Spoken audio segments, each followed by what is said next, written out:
Welcome to the Genius Factory. Enjoy the video. You start by preparing both sets.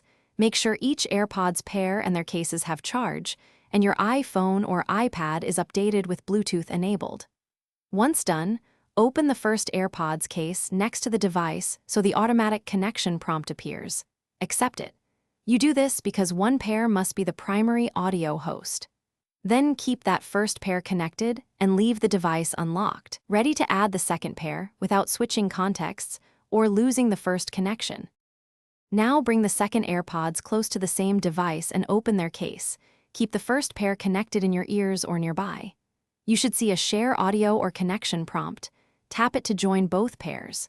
If the automatic prompt doesn't show, go to Settings Bluetooth, find the second AirPods under Other Devices, and tap Connect. This direct approach works because iOS supports 2 active AirPods audio streams. Make sure both pairs report connected status before you proceed to play audio. Finish by playing a familiar track and confirming sound comes from both pairs.